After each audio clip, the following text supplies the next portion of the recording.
Morning, everybody.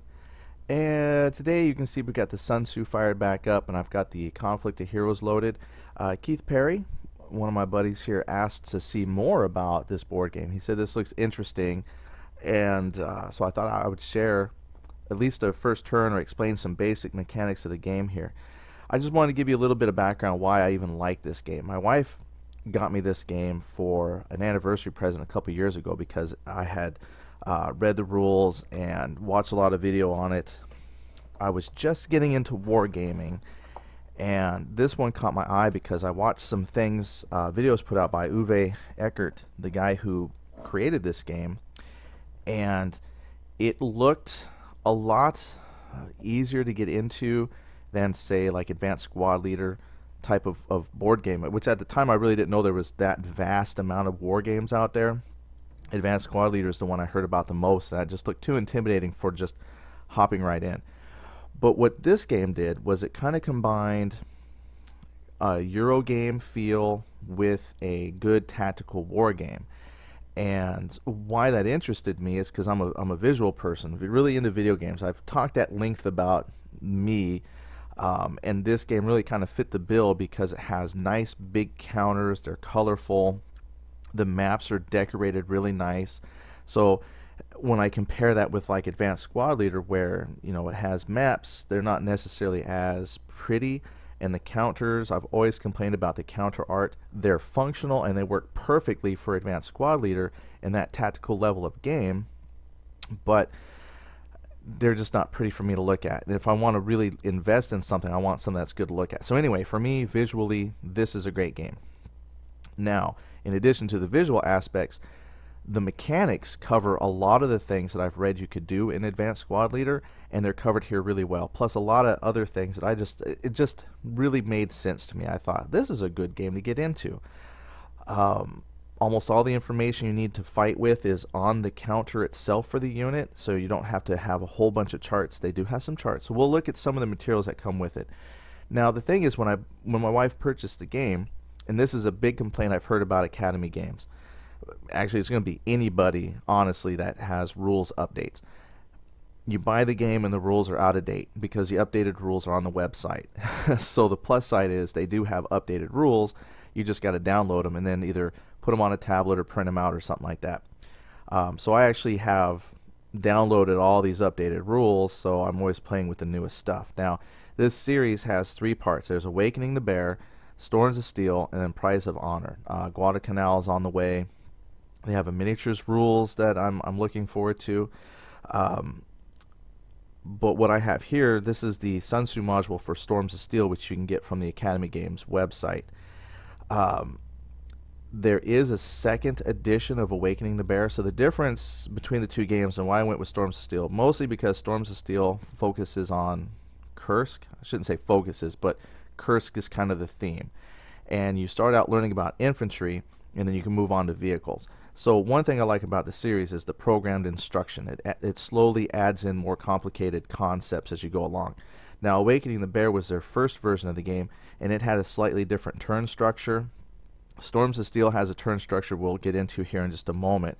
And then Prize of Honor had rules components and rules that help bring Awakening the Bear kind of up to the same turn structure and rules that Storms of Steel had in Price of Honor.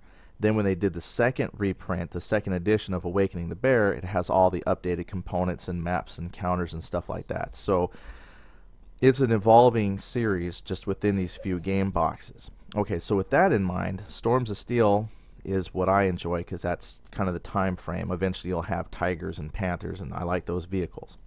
So let's talk about the books and stuff. So the updated rules are on their website. So what I've done, I've got the rules here, and I have these on my computer. They're on my tablet, so I can play the game with my tablet if I need to, but I put them here so I could show you. This right here is the Firefight book. This has a little bit of history about leading up to setting the stage for Kursk. Has solitaire rules. This is great because Awakening the Bear second edition even has a solitaire module with programmed gameplay for your opponent. their solitaire rules are really, really good. I wish I had solitaire rules for all the firefights, but my favorite firefight, really, I just keep coming back to one, and then some of the later on I do the vehicles. I just do both sides, but their solitaire rules are really, really good. And then right in here in that firefight book, which is firefight book is just basically what they call their book of scenarios, but they have a really nice solitaire rule system. This first one here, first mission or first firefight, recommend everybody go through just to learn the very basics of infantry.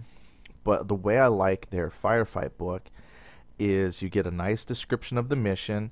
It talks about the setup, and then it has the forces involved, any special instructions for those forces, victory conditions, victory points, if you eliminate or if they're eliminated, a little round tracker, the important information about your hexes for movement. It just seemed to make a really good job of just putting all the pertinent information right there in the scenario. And as you go down, eventually the firefights have a lot more information. They build upon previous stuff, but the quality in the book design is really nice. And on the PDF you can see how colorful it is, but it's nice to have the actual book. It's just a really well put together product. This firefight book does include some of the errata, so the one I have in my book is pretty, but outdated. There's the actual Storms of Steel rule book. Now, it's important that you get the Storms of Steel rule book, like if you're going to play Storms of Steel. That way you get the programmed instruction, plus the rule book you download has a lot of the errata that they gathered up to that point into the rule book. Now, it's important you get this one because this has the structured learning where it takes you through the basics to play your infantry. If you get the Price of Honor rule book, it's actually set up more like a traditional rule book where you get all of the rules. It's not broken down by gameplay. It's like when you do Storms of Steel, you read through, you learn a few things, and eventually it says, where is it at here? Basically it says stop. Right here, section 2. Now that you've learned the rules up to this point, you could play this scenario, and then once you've done that, then you move on to section 2, which adds like the cards. So the rules are really, really good to just bring you slowly into the game. Yeah, see, like right here it says you are now ready to play firefights 1 and 2. So this gradually brings you up to speed with the rule set. So I would make sure you get the Storms of Steel rule book. And then just to have all the rules collected, you might want to have the Price of Honor rules, and then that's just all the rules straight on through. You don't have to worry about reading this amount before you play a scenario. So this was more for the people who are familiar with the game. So if you were going to go purchase something, either get the second edition Awakening the Bear or Storms of Steel. Price of Honor you could play, but it doesn't have the instructional steps, and it's more of an add-on. So get it, but the components are for like Awakening the Bear. So you'd be better off with either second edition Awakening the Bear or Storms of Steel. Alright, so anyway, one thing I did take out of the Price of Honor book is how your starting AP points are assigned, and we'll talk about that here in a moment. And then they got a really nice summary sheet. So the great thing about this game is the chart that supports the game is 2 pages. That's it. And let me tell you why that's great for a novice wargamer. Fewer charts to look through, the easier it is to find what you need and keep the game running. So most of the rule concepts are right here on this 2-page summary sheet. And we'll show you what we need from that as we play. So I'm going to put the rules off to the side. So the opening components are really, really nice. Even though you might have to download them. I know. It didn't bother me too much because I just put everything on a tablet. But for folks who don't use tablets or might have to print all the rules and things that you need to be up to date, that can be annoying. So I'm very fortunate in that my wife let me get a tablet. Okay, so with that out of the way, now we're going to take a look at the game. Now what's very cool though about the components, we talked about how the game works in ZunTzu, but let's just talk about the components now for if you're going to actually play. The first thing is you've got your map board.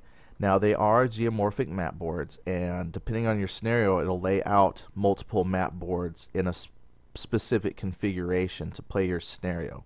So a lot of these roads you'll see they go to the center. So these aren't like historically based maps, they're geomorphic based maps. So depending on how I lay out these maps, the roads will always line up, so your maps look fairly realistic, if you will. Then you have buildings, and the building doesn't necessarily represent one singular building. Like a lot of war games, that just represents buildings in the hex. Buildings will block line of sight. You have woods that will block line of sight. These cornfields, depending on certain scenarios, the cornfields could be in season, which might grant you a, some sort of visual protection.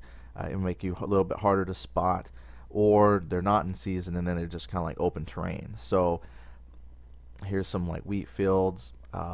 Most of this first scenario is going to just kind of take place down here. I don't see myself really wandering out too far into some of these other terrain types, but this particular map really doesn't have any hills or different elevation, which would also bring in some rules for like line of sight. So this is pretty a straightforward setup. Now the game, when you load this scenario, it automatically puts all the troops in their starting positions. Now when you look at the firefight book, when you set up, this is nice because the picture in the firefight book tells you exactly how they need to be placed up on the board. So you just simply would place out your units, and the ZunTzu module already has them placed. Now there are some optional rules where you could hide one of the starting units and he would have a hidden off-board setup, but since I'm just playing like this, I don't need to do that. So that's how you get set up there. Pretty simple. Now when you actually go to play, when you do the solitaire, if you play like the actual solitaire rules, it designates how you determine who has initiative. It gives you some rules on how the Soviet side might actually spend their AP points, and then how they might spend them to modify dice rolls, because there's a lot of things that you can do in the game and you might not know that that's something you would want to do. But with the rules for solitaire play, it kind of gives you an idea of how your Soviet player might actually want to do something. So what's cool is, let's take a look at the solitaire rules. This is what's pretty cool about it. It has rules on determining initiative, movement doctrine for the Soviet player. So it says like Soviet foot units do not move from their setup position unless a German foot unit is adjacent to it. So they might want to retreat. Soviet and rifle SMG squads will attempt to move into a hex occupied by a German foot unit only if they have enough APs remaining after move to fire. There's pivoting, fire doctrine, cap usage, augment APs with caps to fire again, hit Soviet actions and rallying. So it's pretty cool just to give you a opponent, if you will, that would respond certain ways. So you had to make certain dice rolls, or certain conditions had to be met for your Soviet player to react, but that gives it a little bit of uncertainty as to what your opponent would do. Whereas if you just control all the pieces like in a typical war game, you know what your opponent's going to do. But we're just going to kind of run this as an opponent. Like, I'm going to run both sides. I'm not going to run the solitaire rules for firefights. That way this can kind of teach you how the game works, and I can kind of show the rules and just play both sides more sadistically, I guess. Try to flank one another. So when you look here, the Soviet player has a numerical advantage here. We've got these here too. Well, this here isn't, like, if you zoom in, this piece is upside. I'm just going to rotate it. Here I have a submachine gun unit, and they were facing that way. Here I have a rifle unit for the year 41. And they're there. Here's a rifles 41 unit here. Here's another rifles unit, number 3. And then over here is a Maxim machine gun unit with a nice line of fire here between these buildings. They're in some woods. These guys are in some wood buildings. And the goal for the Germans is to get up here and take these control points, which are in these stone buildings. Okay, that's the setup. Here I am down here in these here cornfields, I guess. We have, these are Panzer Grenadier units. So just to briefly talk about what's on the counter, because this is where most of our gameplay will take place, is just by looking at these values. This number here is how many points it takes to fire. So when I determine my action points for the turn, this is how many action points it takes to fire. This right here is kind of their arc of fire, if you will, like they're facing. So if you come behind them, they're flanking because they're forward arc of fire, which is important for shooting and defending. This number here, this 1, that's their movement. So when they move, that's how many movement points it takes just to move a hex, and then it gets augmented by terrain modifiers. This 5 down here is their firepower. Red is against armored, well, not armored, but it's anti-personnel is what it is. Blue would be anti-vehicle, so if they had grenades and stuff like that, they have a chance of attacking like tanks, for example. 11 is the flank defense, so if somebody is down here outside their forward arc shooting at them, they're a little more easier to hit. 12 is the basic defense if you're coming at them from the front, and then the 7 here is the range and hexes that they can shoot at. Alright, so that's the basics there. So zoomed in, and that's how all the basic counters are set up, and that's why it makes the game pretty easy to play. Most of the information you need is right on the counters. Alright, so we would do initiative. I'll just roll. Normally I just roll a die 6, see who goes first. So like if the Russian player rolled a 3, oh, look at that. German player rolled snake eye. So Russian player would go first. Now, one thing you can do though is before you determine initiative is you can spend some cap points. You have these command action points, which represent action points that you could spend throughout the turn at any point to either augment initiative rolls or some combat rolls. They're just things that represent possibly command and control. Maybe your leaders had some better insight into the deployment of the enemy, and so you can give yourself a slight advantage when attacking. Maybe it represents, you had spies that relayed back information about a certain deployment. Just however you want to represent this, maybe you're better supplied because you can spend caps to possibly have another action for a unit, and that could represent that maybe that unit at that particular moment, the ammo bearer brought up some more ammunition, so they said, hey, let's just shoot again. So it really represents abstractly advantages that your side has based on training and supply, abstractly. Then the individual units that you activate have action points, and so that's what's based here on this tracker. So let's talk about the tracker. So this is the tracker. They're the same. The box came with 4 of them. You have 2 here for the scenario because it's a 2-player mission. Some missions can have multiple players. That's why they gave you 4 of these tracks in the box. But what you have here is the turn tracker. Now this particular game runs 5 turns and then it's done.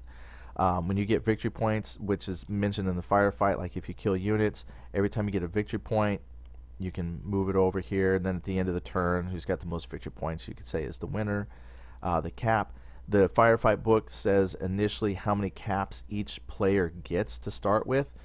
So, for example, the German player gets 5 caps, the Soviet player gets 4 caps, and then every time you use a cap to augment a fire attack or initiative, or you could spend cap to rally, or there's a lot of actions for cap, but you would just, for the turn, reduce it by how many you used, and then each turn you get that cap back. Your cap does reduce permanently by 1 every time you lose a unit, and that's kind of a way to reflect morale. So as that side dwindles in forces, their enthusiasm to fight gets less and less. And then here for the activated unit, you would track how many caps or how many action points that unit has. So since my Soviet player goes first, one thing that I could do is, I'm just trying to find my for corn here. Like I could say I want to activate this machine gun unit. So that's the biggest thing right there, is deciding which unit you want to activate first. So let's say I'm going to activate this machine gun unit. Just want to see if I have a good, yeah, I'd have a line of sight to him, and I have a line of sight there.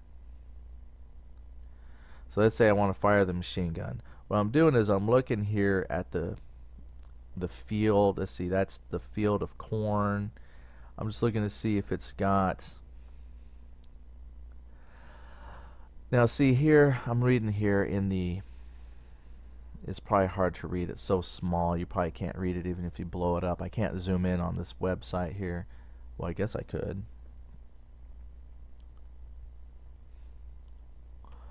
So I'm looking here. This is corn, field corn, and you got notes. It says corn counts as hidden cover terrain from June to September. Corn blocks all foot line of sight from August to September. I gotta move over here. A unit may move 1 extra corn hex per tread. If you had like a wheeled vehicle, I don't have that symbol. So what is the year of this firefight?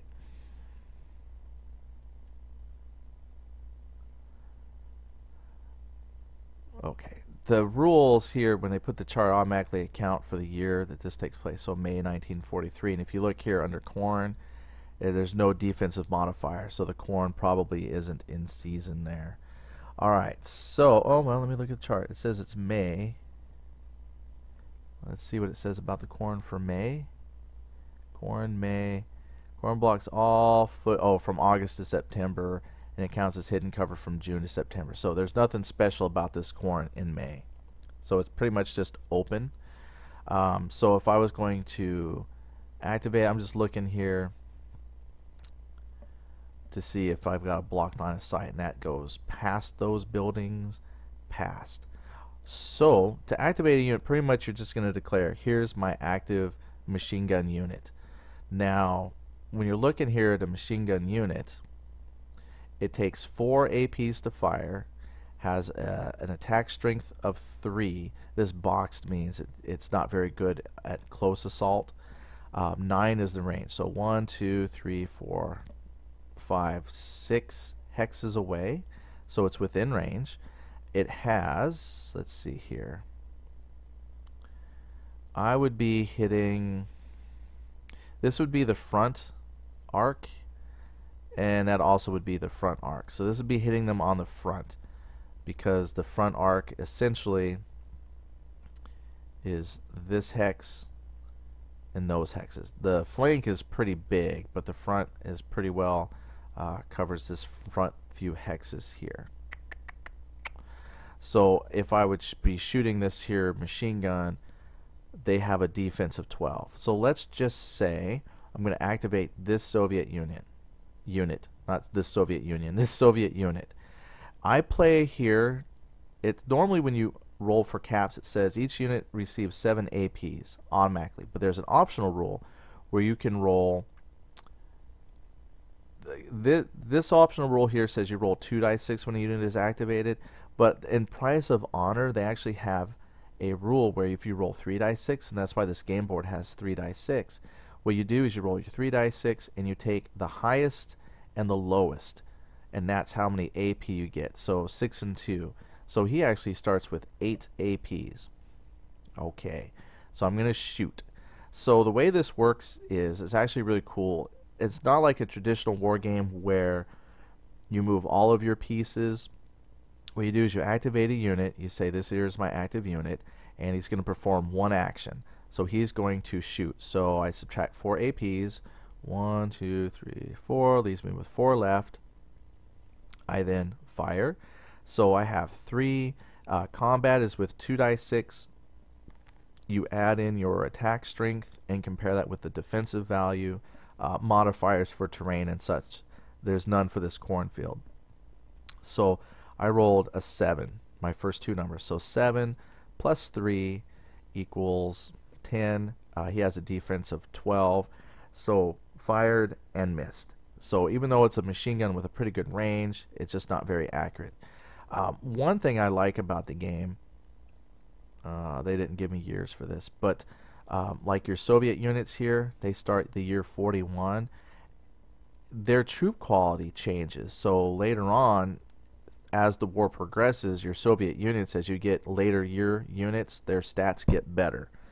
And then your German troops here generally have the better stats because they're considered more well trained, but later on the forces start to equal out. So that was kind of a cool thing. So you might say it's just a poorly trained machine gun unit. So they fired and missed. So the turn is not over. The unit still has APs, but because he performed one single action in the turn, the phase, if you will, switches over to the German player, and he can decide what he wants to do now. So I would have to pick a unit I want to activate. So let's say I don't like necessarily the machine gun unit, so I might want to move up and try to neutralize that unit. Or I could start coming around here and try to take out this unit here. You know, you just got to start thinking about exactly what is it that you want to do.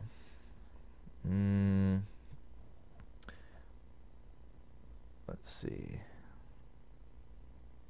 I just want to make sure. Okay. The thing is, if I move up into the woods, if I put myself adjacent, he gets like a free shot at me because my turn would be moving. Then he could try to shoot. It's tough to want to be the person who advances, but what I want to do is possibly just kind of move. Since I'm already in the open, I might move around and just try to shoot at them. So what I'm going to do is I'm going to go ahead and move. So I'm going to activate this German unit. I'm going to roll my 3 dice to get my action points. So my highest and lowest is 4 and a 1. So that sucks. He gets 5. That's terrible. Now when you move forward somewhere in the fort. So either you can slide over 1 or move straight forward, or when you also move you get a free turn. What I want to do is slide here, because what I want to do is come out of the line of sight of this wood so I can shoot. So he's still in my forward arc. I moved 1 point. That costs 1 AP, and that way I can shoot. Now he can shoot at me, but I'm hoping he'll miss, and that way I can return fire. But I want to start engaging, and I'm out of line of sight of that machine gun unit now, because he would have to shoot through the tree. So that's helpful. All right, so the only thing I wish is if they had something that would let you remember what's your active unit. Alright, so now that German unit performed an action, he gets to go. Now the way the rules is, you have to complete all of your actions with this unit before you could activate somebody else. If you activate one of these guys out of turn, so like let's say he wanted to do an interrupting fire, he could, but because he wasn't the quote-unquote active unit, he would perform the 1 active and then get turned over to his spent side. So he can act out of turn. It's just you're going to lose out on all the APs he could possibly use in the future. So we're not going to activate him now. We're going to take a shot with this machine gun unit here at this guy. So 1, 2, 3, 4, 5, well within the range of the 9 distance. Roll my 2 dice 6. That's a 5. Add the 3 for his firepower, 8, which is still well below his defense. So these guys have dug in. They don't want to get shot. So missed. All right, and that takes 4 AP.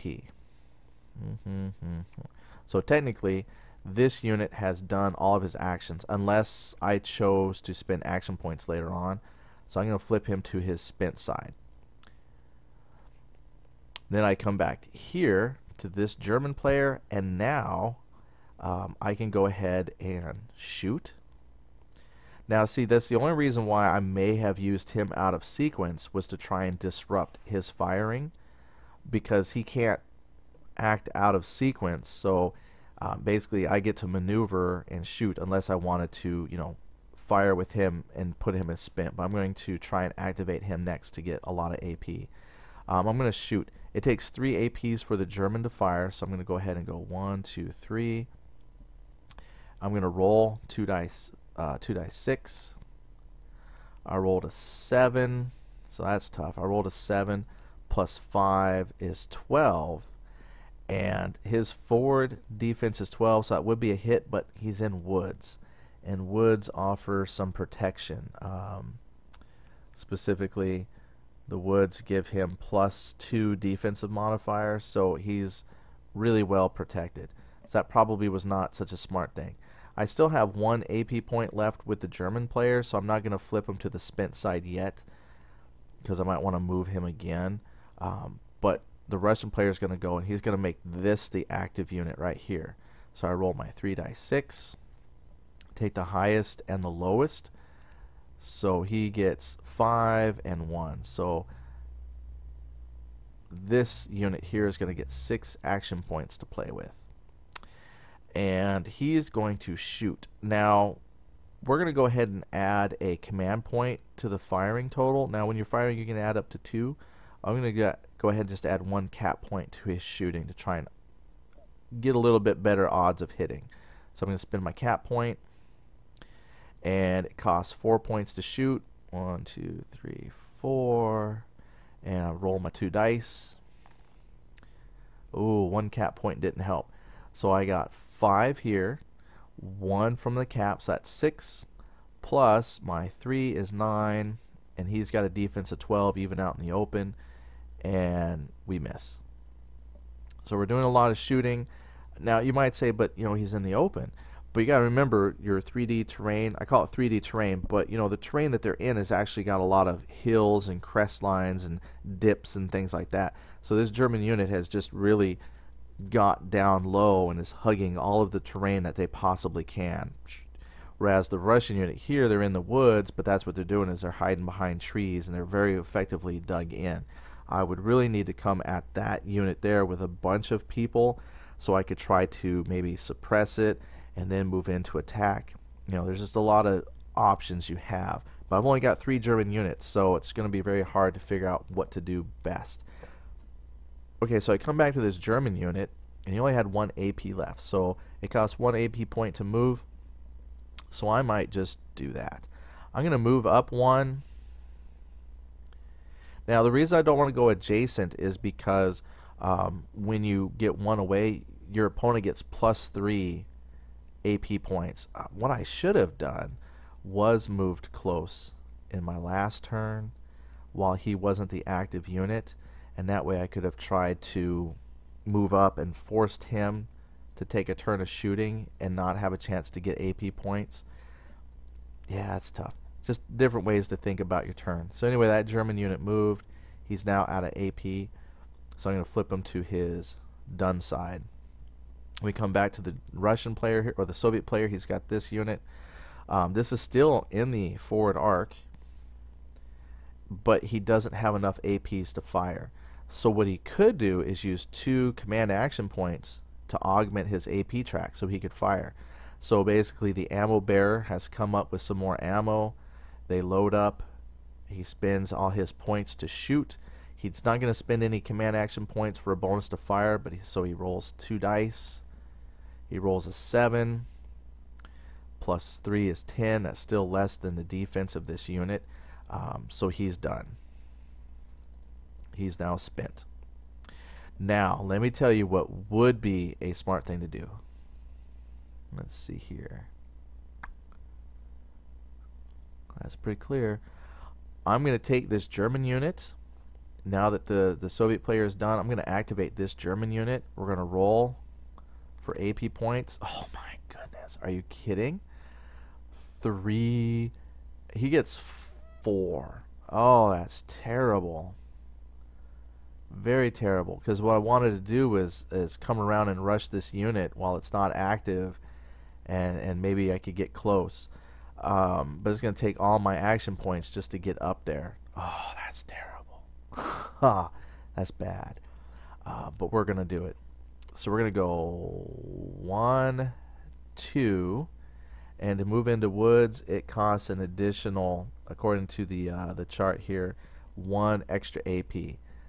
So I don't want to do that because he can well, I get defense. So here, and then an extra point for woods. That costs all 4 of his APs to move. So we're going to flip him to done. So that the base rule is everybody gets 7. So I would have been able to move and then possibly fire it on my next phase because it only takes 3 APs to fire. But the variable, for whatever reason, the terrain was not easy going, so it took all his effort just to get up here. So now it's the Soviet player again. Soviet player is going to activate this unit right here. So he is going to roll his variable AP. Oh, look at that. Much better. He gets 9. That's terrible because his highest is 6, the lowest is 3. That's 9. So he's going to activate, and he's actually going to shoot down here into the woods. He doesn't have too much command points left, so let's go ahead and do it. He's going to spend a command point to augment his firing. So first of all, it takes 4 action points to fire. 1, 2, 3, 4. He rolls 2 dice 6. Snake eyes. He's not hitting anything. So even with his +1 command point, that would have brought him to 3. Plus 3 is 6. But I'm in the front defensive arc, so I get 12. Plus I'm in woods. I have a 14 defense. So he just shot all up into the woods terribly. All right, now here's where your command action points really come to shine. You can spend these points on any unit, even if it's one that's already spent, to perform an action. Since the Soviet or the German player gets 5 command action points and it takes 3 to fire, even though they spend all this time getting up here, they're going to spend 3 to fire. 1, 2, 3. So they've dug in, and their commander has given them that much more inspiration to go ahead and take some shots. So we're going to fire 2 dice. Oh man, we're not hitting anything today. So I rolled a 5. Now because I'm adjacent, I get a +3 dice roll modifier. So my 5 becomes an 8. Subtract 2 for his woods. That's a 7. Oh wait, this might not be too bad. Okay, let's look at this. 5 plus 5 is 10. Plus 3 for being adjacent is 13. Minus 2 for his woods. Oh, it's 11. Never mind. I thought I hit him. Oh, boy, I'm hoping. 5 plus 5 is 10. Yeah, dang it. I fell 1 short, essentially, of being able to hit him.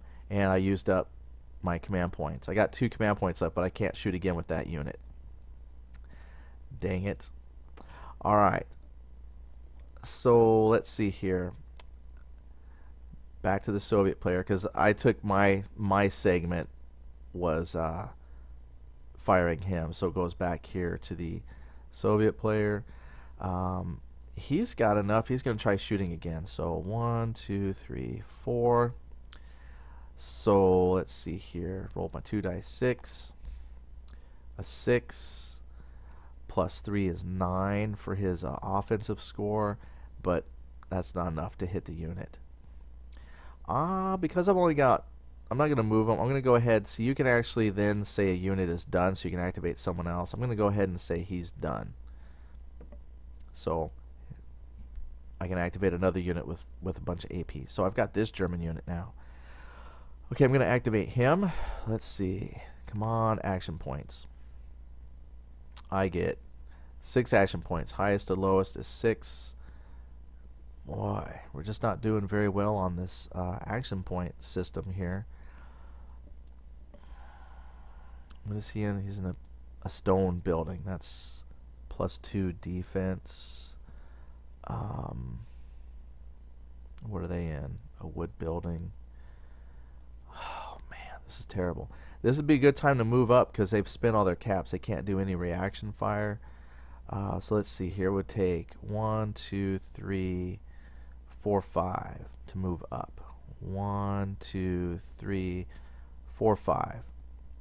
And that would use 5 of his action points, but takes 3 to fire. Alright, so that's my movement. I can't do anything else right now, so my opponent gets a chance to react. So if we activate... Now, I said I wasn't using the solitaire rules. The solitaire rules say that the Russian infantry doesn't move from place. I'm going to go ahead and move because as a player, that's what I would do. I would move up to try and raffle stomp here. So I'm going to activate this unit here. I'm going to roll their dice. And he gets 10. Boy, the Soviet player has done great for action points. So he's going to move. He's moving this defensive, but the best defense is sometimes an offense. So we're going to move 1, 2, 3. I'm going to rotate here. So that took 3 of his 10 action points. And now the German player. German player is actually going to attack this guy because he just moved up. He's got fresh AP points that he can spend. I was going to attack here, but I'm going to attack right here. They do have rules for moving into melee. I'm just going to shoot so we can talk about the firing rules. So I'm going to go ahead and shoot because that's my forward arc here. He did move into a building. It's a wood building, so he gets a +1 to his defensive roll. He's adjacent, so I get a +3. So I'm going to roll my 2 dice. Well, first of all, I have to spin caps to fire. So 1, 2, 3. So right now, at this point in the game, the German player has used all of his action points, all of his units, all his caps. So that's 3 to fire. So I roll my 2 dice. Roll good. 8. We might be okay. I might have hit him. So I have 8, base of 8, +3 for adjacent, which is 11, plus my 5, which puts me at 16. Then he has 12 defense and +1 for the woods is 13. So that's a difference of 3. I did hit. Now there is a rule in here where if you do 4 points above the defense, you automatically kill the unit. So usually you are hitting by 1 or 2 points. 4 is a pretty wide margin, so that would have been enough firepower to wipe him out. But I hit him once. So what we'll do then, when you hit an enemy, you have these markers here that represent damage to your opponent. So I did hit him. I'm going to use this shuffle, and I'm going to take this top damage token here, or chit counter. This is one reason why I really love the system, is these units can all take variable damage. It's not just simply like a lot of war games, you hit the unit and then you flip it to its damage side. They actually have damage counters that you place, and each damage counter affects the unit differently. So it lines up exactly like their stat information. So this guy got units, so let's see how I hurt him. Essentially, to fire, it now takes 1 extra AP. So his firing, 5 action points. Movement is not affected, and this R number means greater than or equal to 7 to rally to get rid of this damage, or the roll. That's what they're talking about. So I would have to spend, I think it's 5, trying to remember off the top of my head, I think you would spend 5 action points to make a rally roll, which is either from caps or your unit's action points, and then you roll 2 dice 6 and you hope to get better than 7 to rally to get rid of this effect. The name of the effect is suppressed, so while they're suppressed they take -2 to their anti-personnel combat, and if they had it, -2 to their anti-vehicle combat. So range is not affected and their defense isn't affected. So they've just put their heads down. They don't want to necessarily get engaged. So I'm going to stack those up together and put it back in the building. Oh, I'll move my stack here. Let's get rid of this stack. I accidentally told the stack to move. Alright, now let's move this stack here into that hex. Now normally when you play like the board game, you keep this counter hidden, like you place it face down underneath the troops. So I wouldn't be able to see what the effect was to that unit, how well I shot them. But you, the player of the Soviet side, you could look whenever you wanted because that was your unit. But this would leave me wondering, well, how badly did I shoot them? So even though they're pretty much taken out because -2 to hit makes them I would have to roll really high to do a good job of assaulting this German unit. So that German unit is done. My side is essentially done because I have no other units to move, no caps to spend or anything. Now this Soviet player, he still had some leftover APs. Even though he's wounded, he's going to go ahead and try to rally, because even if I hit a unit twice, they're eliminated. So he doesn't want to become eliminated He wants to stay in the fight, so he's going to try and rally. So he rolls 2 dice 6 and rolls 8, which, luckily for him, and unlucky for the German player, that is enough to save it. So I'm going to just take this counter and stick it back in the infantry mix. So bad luck for the German player, good luck for the Soviet player. So he's only got 2 APs left, which is not enough for him to do anything except move. So we're just going to go ahead and count him as done. He's done. And the German player has no more units to activate, so it would go back to the Soviet player. Now the Soviet player at this time could either decide to activate this unit and bring him up, or he could pass. Once the players have passed twice in a row, then the turn ends. I'm going to go ahead and activate this Soviet player. So that's one advantage to having more units than your enemy. You technically get more actions potentially in a turn. So we'll activate this last guy. That's good. 10 action points yet again. So he can move 1, 2, 3 for the wood building. Gives me line of sight. So he takes 3. 1, 2, 3. Then it would go to the German player. German player would pass because I don't have anything. Soviet player is going to shoot. So he has 3 action points to shoot. 1, 2, 3. I roll my 2 dice 6. Now, look here.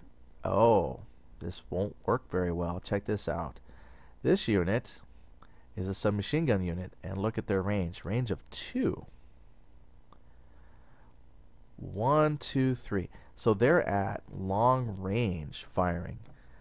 You can do long range firing up to twice the distance of the weapon, but not beyond. And when you do that, you get a -2 firepower range.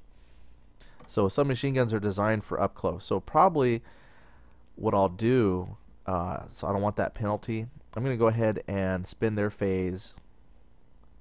Did I already subtract 3? Yeah, I already subtract 3 for firing, didn't I? Shoot. I'm going to cheat. I'm going to back up a little bit and say we're going to move 1. So I would move 1. Then the German player would have to pass, and it comes back to the Soviet player. Now he's going to shoot, so he's within 2. So he gets his full benefit. 1, 2, 3. Now he shoots. So he rolls 2 dice 6. He rolls an 8.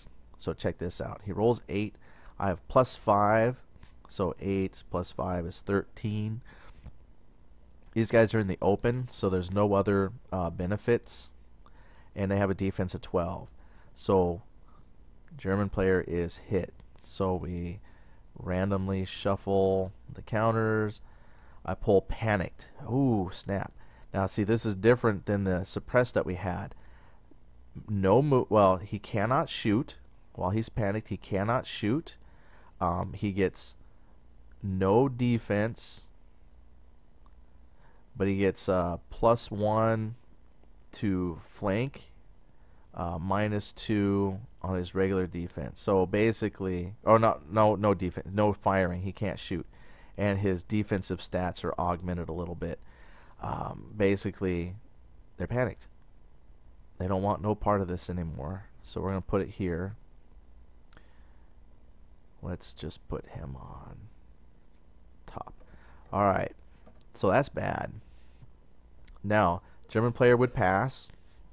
Then it goes back to the Soviet player. He's going to fire again. His 3 APs to fire. Roll a 9 plus 5 is 14. So, wow. German unit is automatically eliminated. And this can go back into the infantry damage mix. And this would count as victory points. So if I go back to the firefight book, the Soviet player, it says 2 victory points immediately scored for each German unit eliminated. Victory points. And there you go. So that's what an aggressive player would do. In my mind, this is how I would think the Soviet players would go. You know, they just charge, just run up there and get close and shoot. Then the German player would normally still want to close, you know, to get some of those advantages. But really for this, the dice rolls were really with the Soviet player. So I hope this gives you kind of a basic idea of how the game is played in its simplest of terms. You know, just move and shoot. You alternate, I want to say turns, but basically one turn is made up of phases that you alternate back and forth between the player, deciding how best to use your action points and your command points. The combat statistics, other than some of the basic terrain modifiers, are all on one sheet. So you can just simply look to see if it's corn, what season it's in, how does that affect things. But then like buildings and woods, just modify the defense just a little bit. So it's a very intricate game. And so you could tell that if you play this scenario again, it could play out completely different because of the random APs. That's why I like the random APs. The German player could come through and just really waltz on through if they were rolling high and the Soviet player was rolling low. This time, the AP rolls really went with the Soviet player, and they just were aggressive and came on down and just took advantage of all those AP points they had to just pour a bunch of fire into the German units. And the German unit, they just found themselves pinned down a little bit, and they are drastically hurt now that they have only 2 units. So yeah, it's going to be tough for them to really do much. Basically on the next turn, when you end a turn like this, they're done. They've used up all their APs. So at this point, we would go into ending the turn. We would take a look at the victory conditions. The game hasn't hit turn 5 yet. Gosh, it's tough. But if there was other counters on here like smoke and different things, you would check to see what lingers. But essentially, as you end a phase and move into the next one with a basic scenario like this, pretty much you just flip everybody back, advance the game turn, and then start over. Check for initiative. You would go ahead and check to see, oh, you got to replace the caps. Now here's the thing though. Here's the thing. This is important. Because my German player did suffer a loss, what you do is you put the dead unit here on the cap track, and that way when you reset your cap points, you put it here, the unit lost on your number of caps. So my German player started the game with 5 caps. I put the unit there. So now my cap track only goes to 4. I don't get 5 anymore. The Soviet player would go back to his 5 or 4. Is what did he? Oh, he started with 5. So I have the same amount of caps as the Soviet player. And then the Soviet player, look at that, they already got 2 victory points. And that's pretty much a turn. So just explaining the game probably slows it down, but I hope it gives you an idea to the mechanics. The game is very simple and elegant. I think most of it was just me kind of explaining how the game works, but when you actually get playing, it plays rather quickly. And you could play this scenario, I play this scenario all the time, simply because it plays differently every time. And if you play with the solitaire rules, I think next time I'll go ahead and play once with the solitaire rules and show you how much differently this game plays with the solitaire rule in place that the Soviet player does not move units unless they're adjacent and they want to move into that melee combat. So this is it. Vehicles, the nice thing about vehicles pretty much play the same way. They have the same kind of stats values. Let me grab a tank and just compare here. But they pretty much lay out the same way. This tells you the type of movement, which has special rules on the movement chart. But it costs 1 basic point to move, 3 action points to fire. Here's their offensive score against infantry type units or units that have a red defense. So they have machine guns, so they could engage infantry units. Then they have a firing score against armored vehicles, and then here's their defense. Now in order for infantry to attack, they'd have to have some kind of value. They don't have a blue combat value, so they can't affect the blue defenses. But because this unit has a red number he could roll against red defenses, and a range of 19. That's huge. So it's really nice. You don't have to have a lot of different rules for vehicles and infantry. I've mentioned in some games where there's basically two sets of rules because, well, vehicles are a little bit different than infantry. But this allows you to interact between your infantry and your vehicles without learning a whole lot of different rules. But they do have armor values against armored vehicles and infantry. So it all works together. And that's why I like the game system. You can just simply start slowly adding in additional elements as you play. Get comfortable with infantry, get comfortable with adding the cards that can augment gameplay, and then at some point you can play a game that uses vehicles. So that's it. I'll go ahead, I'll make another one that does play the solitaire rules, just so you can see the difference between if we were playing a two-player game and how aggressive the Soviet player could be versus the solitaire rules, what actually makes the Soviet player quite not as aggressive. So that's it for now. Thanks for watching, and if you have any questions or comments, feel free to share. Talk to you later. Bye.